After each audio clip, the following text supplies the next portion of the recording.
Mr. Vernon quickly added, "It was nice to meet you, Carter. Before you run up, may I ask, where are you visiting from?"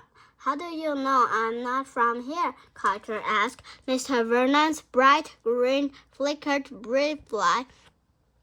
A worthy question. "Well, in a small town like this, everyone knows everyone. You'd know that if you actually were from here." He tossed up an apologetic shrug, and the inside of his cape flashed settling red.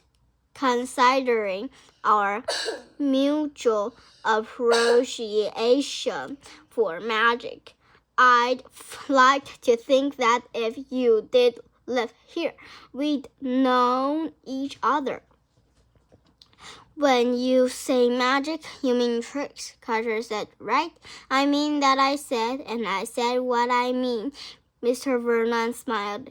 It's safe to assume you have a few tricks up your own sleeves." "I do," Carter said. He held his hand out flat, palms down. He turned them up to show his hands were empty. He turned them down, then up again. This time, Mr. Vernon's pocket watch was in Carter's palm.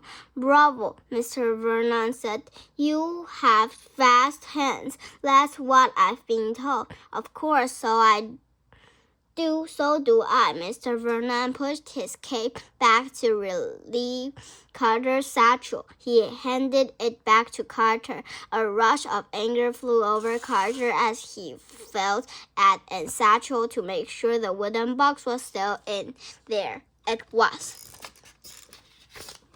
"How do you do that?" "It was around my neck. I didn't feel a thing." Carter shook his head. "So are you a thief?" "I am not," said Mr. Vernon. "Are you?" "I never steal."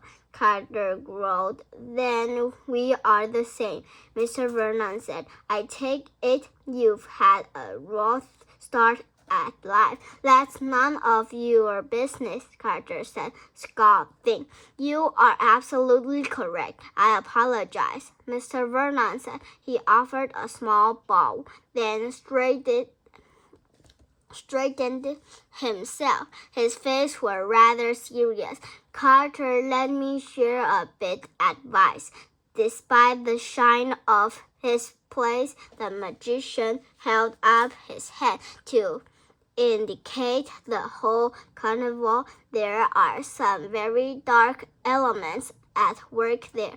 If they knew of your talents, they would certainly try to take advantage of you to make you think the way they do. I advise you not to give in. Instead, trust your instincts. They will serve you well in ways you've yet to witness, but I assure you, you are closer than you think." Mr. Vernon paused, then presented a warm smile.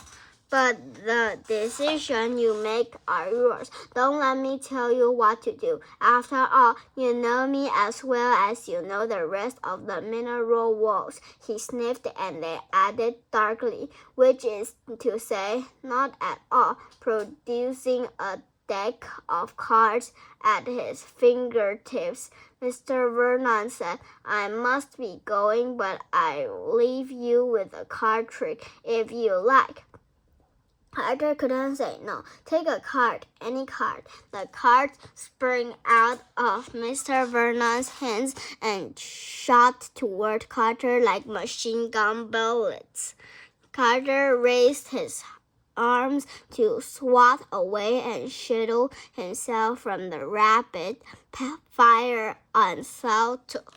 unsought of the car storm. When the last of the fluttered to the ground, Carter realized he held a single playing card.